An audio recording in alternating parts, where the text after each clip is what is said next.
What up, peeps? Tony Baker here, back with another movie review, and I got some tape on my finger like Michael Jackson. Just thought I'd throw that in there randomly, just cause pinky up for class. Anyway, I'm reviewing the new movie, Nobody's Fool.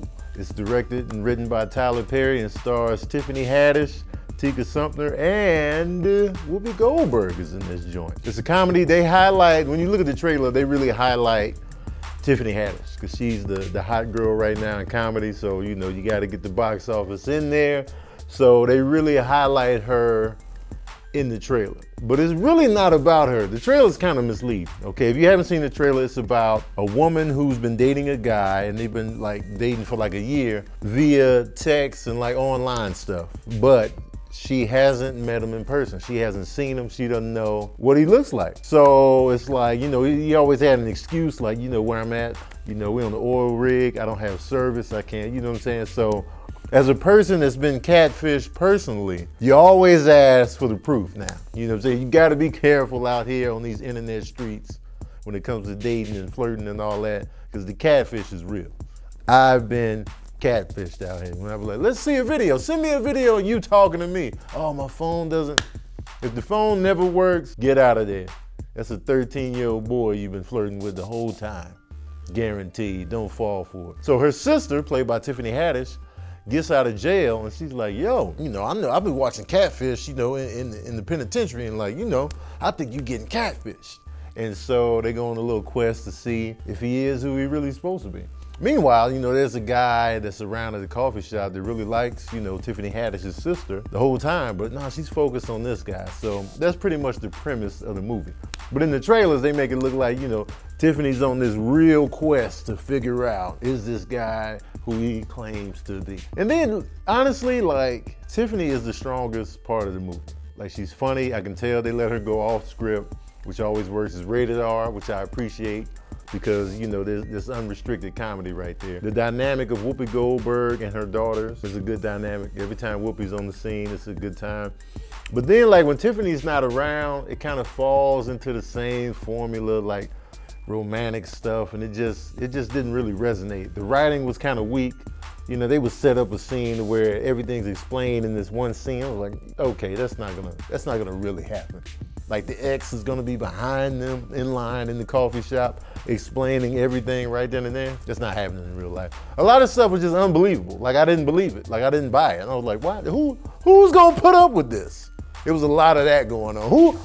Who would take that? So when Tiffany's not around, I just didn't buy it. Tiffany's character is ridiculous. She's an ex-con, you know what I'm saying, former drug addict, and like, she was just ridiculously funny. She was over the top, and I liked it. I was like, yo, you know, and I'm not being biased, you know what I'm saying, but it was like, she was the strongest piece of the film, and I feel like, even though the film was about her sister, she was very strong, and I feel like we needed more of her. What are the takeaways from this joint? One takeaway is, you know, if you dating and flirting with somebody online, that's the major takeaway. Make sure they are who they claim to be. Matter of fact, you know, if they out here, you talking to somebody, they don't have a lot of friends and followers, and it's just weird, look into that, man. Look into that, you know what I'm saying? Because some people out here on social media are very transparent. They got their family, they talking to you, they got newspapers in the back, they showing you all different sides of them. But you got the mysterious people, just pictures, old pictures. They got 9 pictures on their whole profile, 10 friends. Like, come on, man. Super hot, super hot. I'm like, hold on a second. Where are your people at? Oh, you know, I just try to be low key. Low key, my ass piece. So be mindful of that. Another takeaway is Tyler Perry, man, the way he writes his stuff is very simple. There's layers, but the layers aren't deep. The layers are like, all right, I kind of saw that coming. Like, you know what I'm saying? The character played by Omari Hardwick, I just didn't believe him. I didn't believe him at all. Like, the stuff he was putting up with, the stuff, you know, he had a past, he wasn't comfortable with it, but the stuff he was putting up with as a man, I was just like, I'm not buying that. I'm not buying it. And the end was just completely I wasn't buying 0 pieces of the end of the movie. I was not buying it $2 for $1. The end of this movie could have been on sale $5 for 99 cents. I'm like, nah, I'm not buying it. I'm not buying that. You know what I'm saying? I don't want to spoil anything, but I wasn't buying it. Without Tiffany Haddish, this movie would have been a complete waste of time for me. You know what I mean? It would have been typical. And you know, romantic comedies aren't my thing.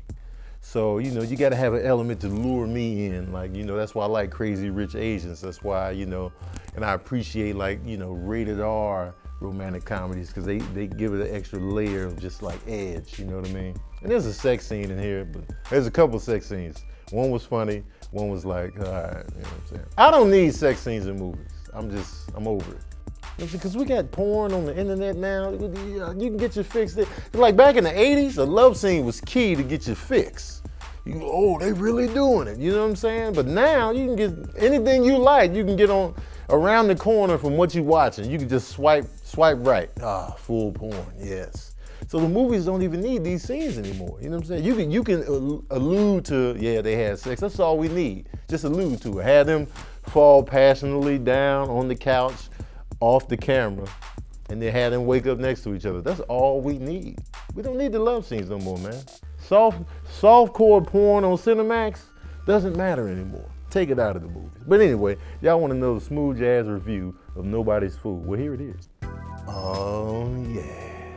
I'm giving Nobody's Fool 2 saxophones out of 5. And that's pretty much just due to Tiffany Haddish and Whoopi Goldberg. I'm gonna go ahead and turn around slow. And then when I turn back around, I'm gonna be somebody else, because I've been catfishing y'all the whole time. All right, peeps, that's my review of Nobody's Fool. Let me know what you thought of the movie in the comment section below. Are you interested in seeing it? Are you a fan of Tiffany? You know what I'm saying? Are you a fan of Tyler Perry movies? Let me know in the comment section below. And you know, for romantic comedy of the year for me, Crazy Rich Asians. You know, it's tough to beat for the year, and we're running out. We already in November. Crazy Rich Asians will probably be the best romantic comedy of 2018. I'm gonna just put it out there, man. Prediction. You know, it's easy to predict in November, but you know what I mean. Anyway, man, don't forget to like, share, and subscribe, and as usual, we out here.